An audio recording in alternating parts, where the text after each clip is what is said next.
Hi, thank you for joining us for another episode of our Ultimate Lease Accounting series. Previously, we gave step-by-step examples on how to calculate both the lease liability and right-of-use asset. Today, I'll go through the required criteria and a full example of how to determine a lease classification. Let's get started.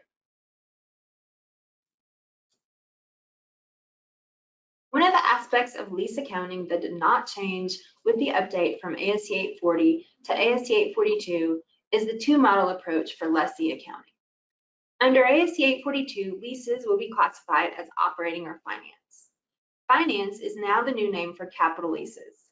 Since both lease types are now recorded on the balance sheet or capitalized, the capital nomenclature was no longer descriptive enough. Now the lease type that behaves more as a finance purchase than a rental agreement is called a finance lease. Anyway, the nature of each lease type did not change, and the classification criteria from ASC 840 was only slightly updated. Listed here are the 5 classification criteria. You'll note I said 5 instead of 4.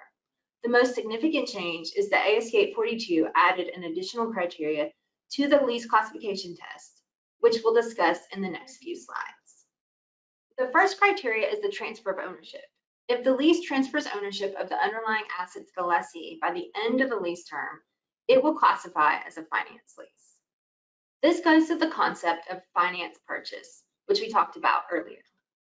The transfer must be automatic or free, or only require a nominal payment.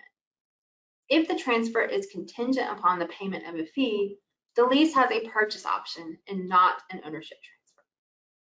Criteria 2 is purchase options. If the lease grants the lessee an option to purchase the underlying asset and the lessee is reasonably certain to exercise that option, the lease meets the criteria of a finance lease. The key here is the certainty to elect the purchase option. A lease can have a purchase option, but if the lessee is reasonably certain they will not exercise the option, or more specifically, not reasonably certain they will elect the purchase option, then the lease would not meet the criteria for classification of a finance lease. Here again, reasonable certainty is required to make this determination. You may hear finance leases that either meet the first or second criterion referred to as strong form finance leases, and those that meet only the third or fourth criterion, weak form finance leases. This distinction is made because for finance leases that transfer ownership at the end of the lease term, or those that have a purchase option the lessee is reasonably certain to exercise, the strong form finance leases, the underlying assets are depreciated over the useful life that would be assigned if the asset were owned. On the other hand, weak form finance leases, those that meet only the third or fourth criterion, the assets are depreciated over the shorter of the useful life or the lease term. The third criteria is whether the lease term is for the majority of the remaining economic life of the underlying asset. One caveat here: if the commencement date falls at or near the end of the economic life of the underlying asset, this criterion should not be used for purposes of classifying the lease. Also, you may have noticed one change from ASC 840. This classification criterion no longer specifies the exact threshold of more than 75% of the remaining economic life. However, implementation guidance allows for the specific threshold of 75% to be applied to support judgments related to this criteria. Criteria 4 is whether the present value of the sum of the lease payments and any residual value guaranteed by the lessee equals or exceeds substantially all of the fair value of the underlying asset. Note here also, as with the previous criteria, this classification criteria no longer specifies the exact threshold of above 90%. However, again, the implementation guidance also allows for this specific threshold to be applied to support judgments related to the criteria. And finally, the last criteria, criteria 5. This is the new criteria under ASC 842. If the lease asset is specialized to the extent it is expected to have no alternative use to the lessor at the end of the lease term, the lease would classify as a finance lease. Some of the firm guidance also mentions that this criteria may apply if the lessor or the lessee have the ability to remove the modifications and return the asset to a more usable or general state, but the cost of this is prohibited. Therefore, this could also be looked at as having no alternative use to the lessor. And then one final point. We mentioned that a lease must meet a minimum of one of these 5 criteria to be considered a finance lease.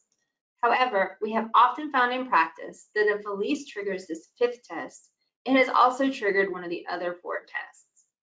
This is most likely because landlords will factor in the future use for the asset when establishing the lease payments. As a result, the 4th test would also be triggered. Now let's review the application of the lease classification criteria with an illustrative example. Number 6 from our Ultimate Lease Accounting Guide, how to determine the classification of a lease. In this example, let's assume TenantCo has entered into a lease for point-of-sale equipment. For the lease, let's say the fair value of the equipment is $23,000. The lease term is for 3 years. There are monthly payments due of $700 a month paid in advance, with $75 of that payment related to maintenance. TenantCo has researched, and the bank will charge them 4% on a $23,000 loan over 3 years. The equipment is going to have a 5-year useful life, and lastly, TenantCo is able to purchase the equipment for $2,500, which is going to be the estimated fair value at the end of the lease. Now let's apply the lease classification criteria one by one to the lease assumptions. Criteria 1, there's a title transfer at the end of the lease term. There's not a title transfer at the end of this lease, so that first lease test is not met. Criteria 2, the lease agreement includes a purchase option that the lessee is reasonably certain to exercise. So this lease does include a purchase option, but the lessee is not reasonably certain to exercise, so the second test for finance lease accounting is not triggered either. And the third criteria, the lease term is greater than or equal to a major part of the useful life of the asset.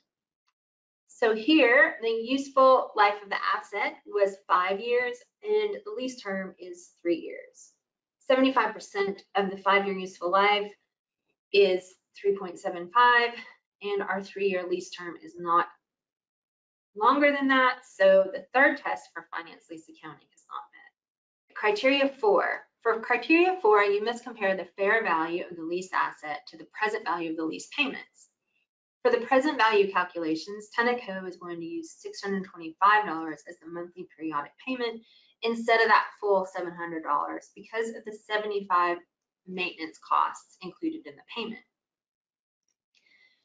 We're doing this because TenantCo is not electing the practical expedient to account for lease and non-lease components as a single lease component, so therefore they should only be accounting for the portion of the payments that relate to the lease when accounting for this arrangement. So all of that to say, we're going to input the 36 monthly payments of $625 over 3 years at 4% to return a present value of $21,240. TenantCo has chosen to utilize the 90% threshold to represent substantially all of the fair value of the asset. So 90% of $23,000 is $20,700. The present value of $21,240 is greater than the $20,700, which is 90% of the fair value. And therefore, this lease is classified as a finance lease because of this test, and as such, finance lease accounting should be applied. To follow up and finish this example, let's just walk through the 5th criteria. The underlying asset is of such a specialized nature that it's expected to have no alternative use to the lessor at the end of the lease term. And that is not something we noted in the assumption, so the 5th criteria is not triggered, but we still go back to criteria 4, which triggered this to be a finance lease.